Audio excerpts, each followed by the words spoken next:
Hey everyone, welcome back to another video, and in this one I want to give a full fleet update, show you exactly what cars we have, and I want to go over roughly what we've made per month for each one, and then I want to go over total projected revenue for the vehicles that we have. So this is going to give you a really in-depth picture of what we're working with right now.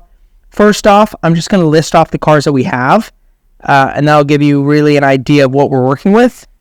So let's go to our vehicle fleet list. All right, let's see.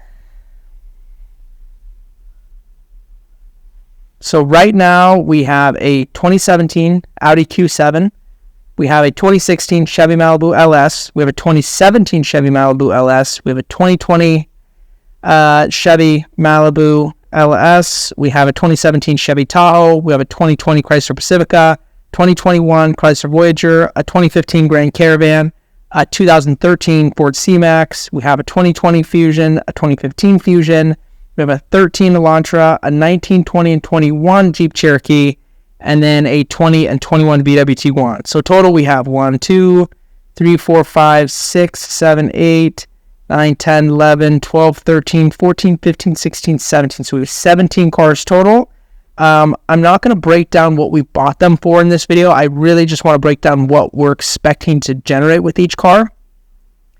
So if we look at what we've made so far, so I'm going to start with the Chevy Malibus. So the 2017 on average for what we've made per month is $1,225.50. So $12, $25, $50.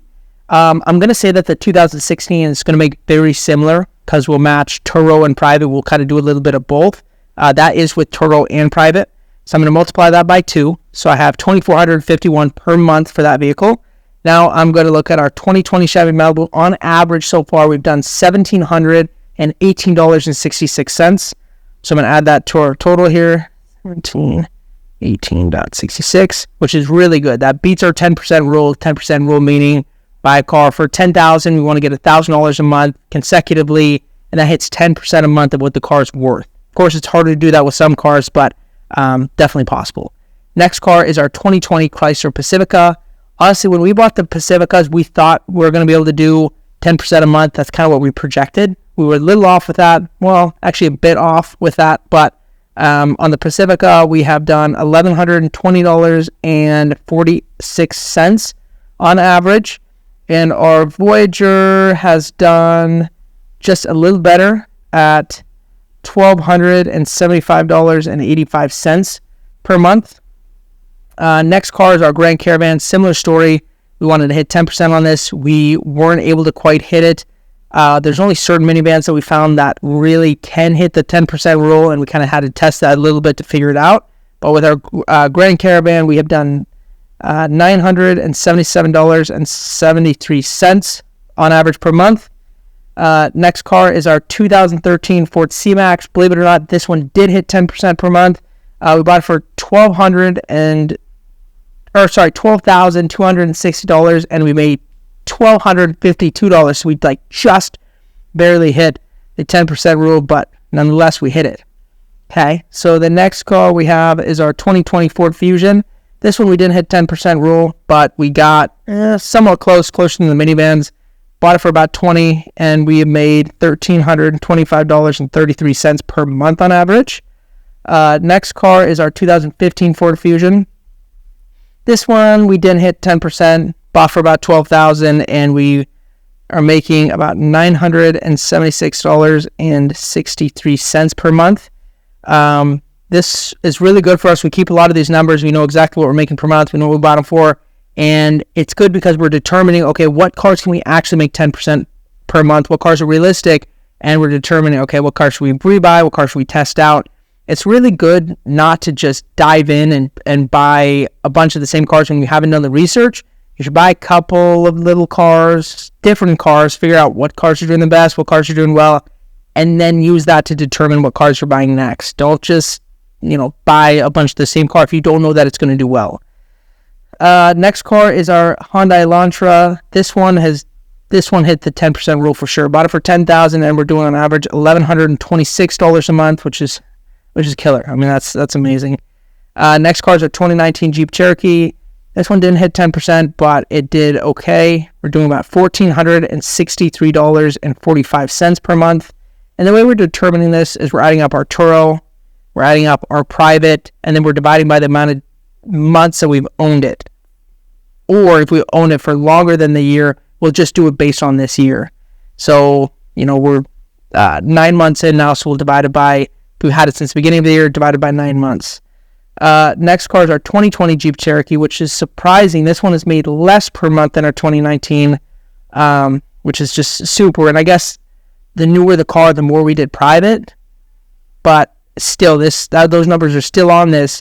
And this one made less. So this one did on average $1,226.80. So almost $200 less per month, which is crazy. This one's even more surprising. The 2021, which is even newer and nicer, only made $1,025.40 per month. So the newer we got on the Jeep Cherokees, the less they were making per month, which is just super surprising. That's not what I would have expected.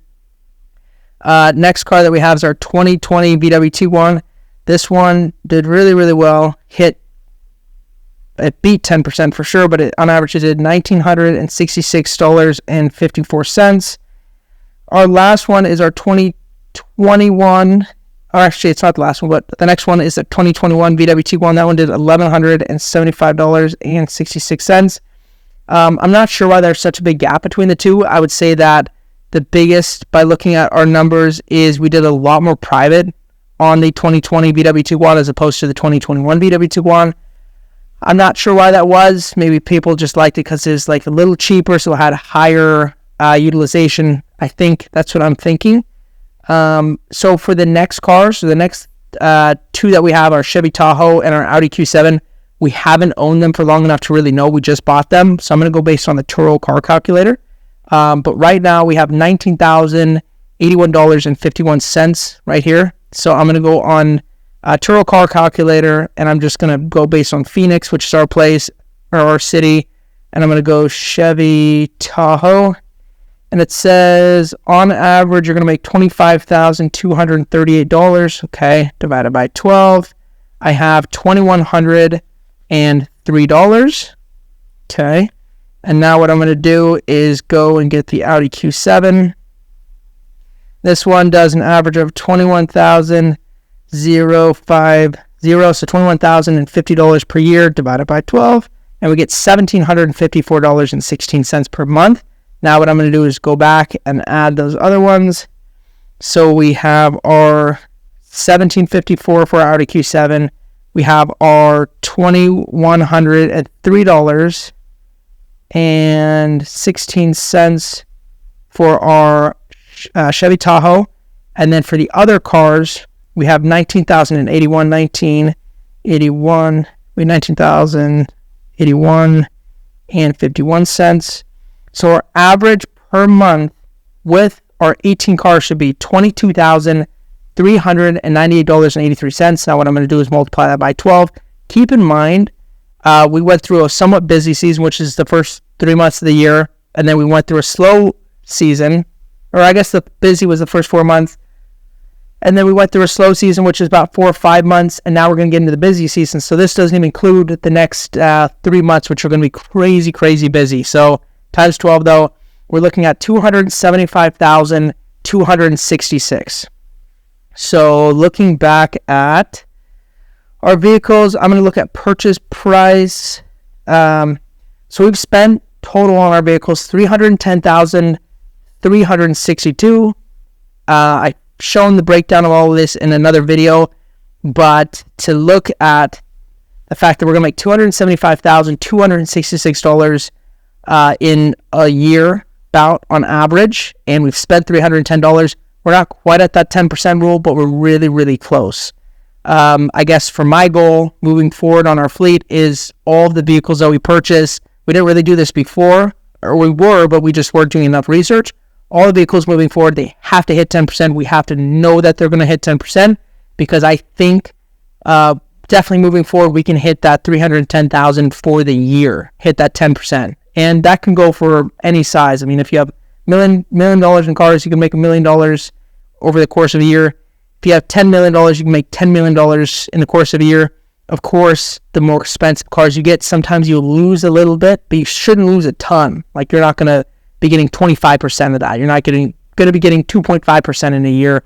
Maybe you'll get 6, 7, 8%, so you lose a couple percentage as you get more expensive cars, but you shouldn't lose a ton. So I hope you learned something from this video, even if it's just looking into a 18 car fleet, but I definitely hope you learned something, and I'm really excited to see you in the next video.